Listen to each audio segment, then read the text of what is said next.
Alright guys, so I'm going to talk about hooking up an implement receiver today on a Planet. When we put a receiver on the implement, some of the functions we're going to get is implement guidance, and we're also going to get the ability to record AutoPath lines.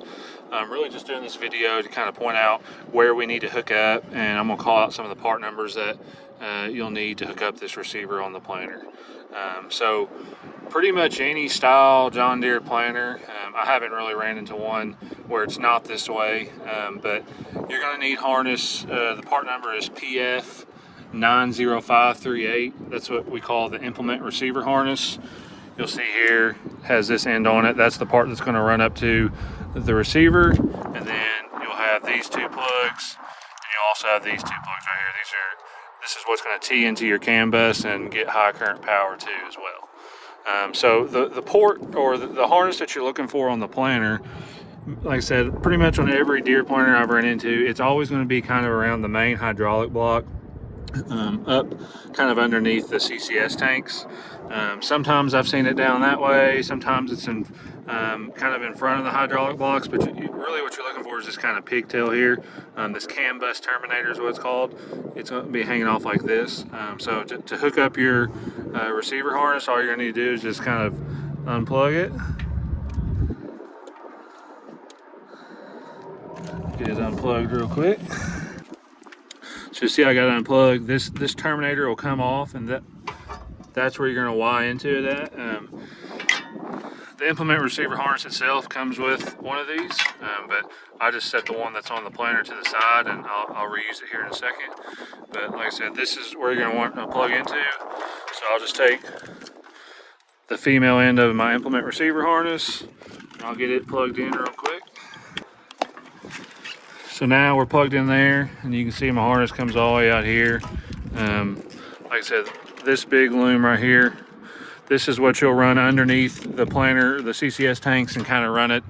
I like to mount the receiver there in the center, but sometimes it's mounted out to the right a little bit. But this is what you'll run up there to the receiver. Also, when you're hooking up to the receiver, you're going to need to order this right here, the PFP 10470. This is what we call a gender changer. So this right here actually just has a weatherproof cap on it. So the connection on Starfire receivers is male, so we need to make it a female. So you have to order this gender changer through parts. So you just hook that on, and you run it up underneath your CCS tanks. You get it up to your receiver, and then you'll plug your receiver into this end. And then we'll come back to this CAN bus terminator that we unhooked from the planter, or you can use the one that's provided in the box. And then you'll see these open ends here. Here, like I said, you want to put that terminator on, or if you have other systems on your planter, like a rate controller that's needing to tee into the implement CAN bus, this is where you'll plug it into. The rate controller may already be plugged in there as well, but the rate controller harness will have one of these ends on it too. But you can unplug it there, then plug in, and then plug your rate controller in here. Doesn't matter which way you do it. Other third-party systems will plug into these ports as well too. Like I know Martin Row Cleaners has a system that'll do it. FMC has a couple of systems that'll plug in right here. But this is basically just where we're going to tee into the implement CAN bus. So that's the back part of the planter. Like I said, you just run that up to your receiver, plug in your receiver, and you're good there. And then we'll have to add one more harness to the front of the planter, which I'll walk around and show you here in a second. All right, so on the front of the planter, what you're looking for is, so here's your ISOBUS plug right here. It's going to plug into the back of the tractor, and then teeing off that ISOBUS plug, you should see this unswitched power port, 3-pin power. The other harness we're going to need to power up that receiver. So a Starfire receiver needs unswitched power and switched power. So we need to provide unswitched power to the receiver.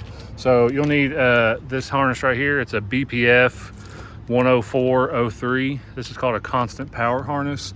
The BPF 10403 is for front wheel assist tractors. If you need a longer one for 4-wheel drive tractors, it's a BPF 10404. But what you'll do, you'll just unplug. You'll unplug that right there, and then it'll come down here and plug into this. And then you'll run this portion up through the cab into your tractor and plug it into one of your 3-pin power sources. And that's going to provide unswitched power back there to the receiver. If you already have a rate controller on your planter, you shouldn't need this harness, because you're going to more than likely have you'll need a constant power harness for your rate controller. So you won't need this harness if you already have a rate controller on your planter.